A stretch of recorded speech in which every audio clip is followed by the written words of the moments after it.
What is up, guys? This is Jason. Today we'll be making two appetizers that are easily found at any Korean restaurant. I'm going to share how to make kimchi fried rice in two ways and corn cheese. The only thing to keep in mind for kimchi fried rice is we want our kimchi to be not only fermented but also really sour.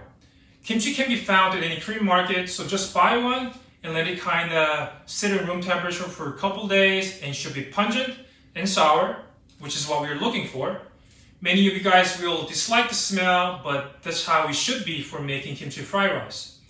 Besides that, there's really nothing to be cautious about, so let's get started.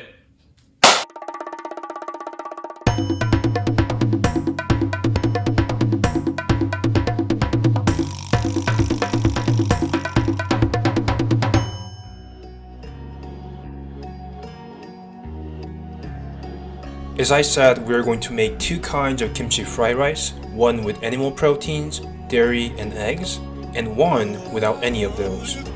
Here are the ingredients we need for kimchi fried rice. Of course, we're going to start with kimchi, onions, cold or room temperature rice, 1 teaspoon of sugar, green onions, butter or mixtures of canola oil and sesame oil, soy sauce, and it is not shown in here, but optionally we are going to add 1 teaspoon of oyster sauce for the tangy MSG flavor.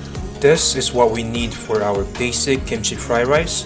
On top of that, we can choose to add bacon, sausage, spam, or whatever you have available in your pantry. First, let's make kimchi fried rice with spam. We're going to chop green onions, kimchi, and spam. I just like using my scissor to chop it off so that my cutting board stays clean and doesn't smell like kimchi later. On a skillet over medium-high heat, throw 1 tablespoon of butter, add 1/4 cup each of chopped green onions and onions. Saute for 2 to 3 minutes, then add spam. Continue cooking until fat from spam is rendered out and has nice color.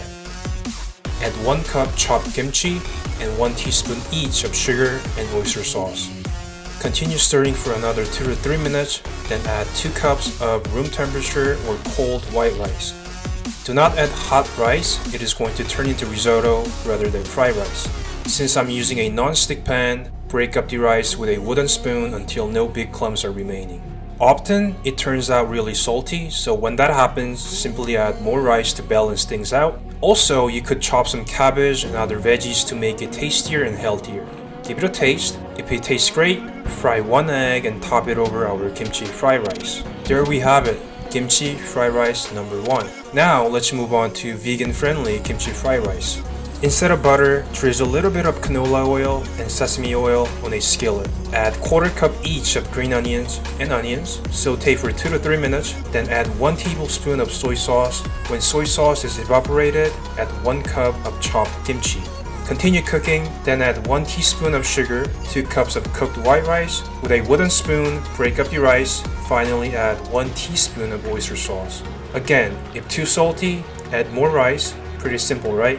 That is our kimchi fried rice number 2. Did you know kimchi goes really well with butter and cheese? Well, excuse me, actually anything goes really well with butter and cheese. Now we're going to make not so healthy appetizer, corn cheese. On a small oven-safe pan, add 2 tablespoons of butter. Brown the butter so there's more flavor. Onto brown butter, add 1/2 cup of chopped onions. Saute for a couple minutes, then add 16-ounce can of corns that has been drained.